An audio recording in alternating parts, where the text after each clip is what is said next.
Ponzi scheme. A Ponzi scheme is a fraudulent investment scheme that promises high returns for investors with little or no risk. Sounds too good to be true, right? That's because it is. In a legitimate investment scheme, the money invested is used to build wealth, typically through low-risk ventures like stock or real estate portfolios. Over time, this generates enough income to pay the investor back their initial investment plus some profit. A Ponzi scheme, on the other hand, promises massive returns quickly. How does it accomplish this?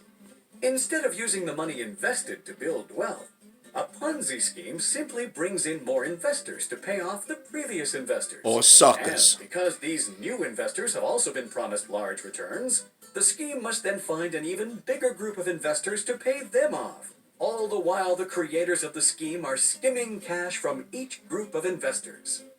Because a Ponzi scheme doesn't generate any wealth itself, it must constantly bring in larger and larger groups of investors to keep functioning. That's what Eventually, Bitcoin doing. no more new investors can be found, or large numbers of previous investors all cash out at the same time, and the scheme collapses in on itself. By this time, the perpetrators of the scheme have siphoned off tremendous amounts of money for The themselves, rich guys. while the investors are left out of pocket and out of luck. The little guys. Without a fixed link to gold, the U.S. Treasury has been able to borrow and spend as much money as it wanted. This what they doing When now. the U.S. government needs money, it takes out a loan with the Federal Reserve.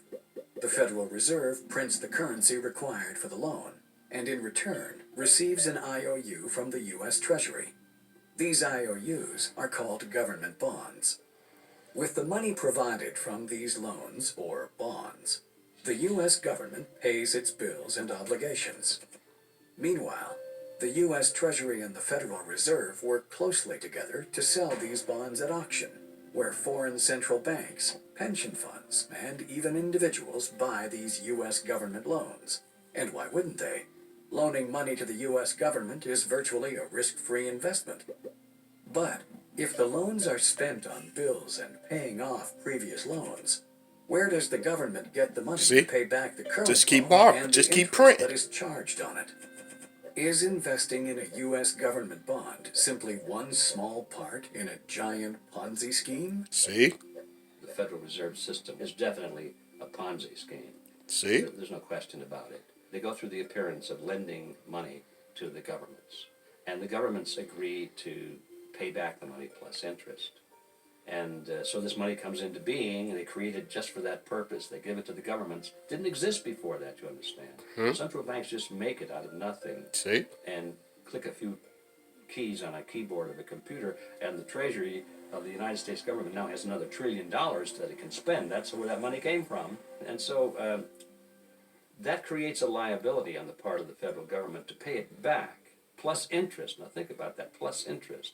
Well, when it comes time to pay it back, plus the interest, they can't pay it back, and they certainly can't pay it back plus interest too. So what they do is they borrow more to cover the original loan. That's where we at right now. By that time, Congress wants more money anyway, so the debt just keeps going up and up and up and up. Under the current monetary system, we borrow all of our currency into existence, and we promise to pay it back plus interest.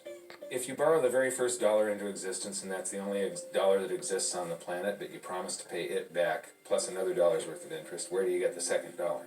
The answer is you have to borrow that. It's a Ponzi scheme because you can never pay it off. It always requires that we go deeper into debt. Since 19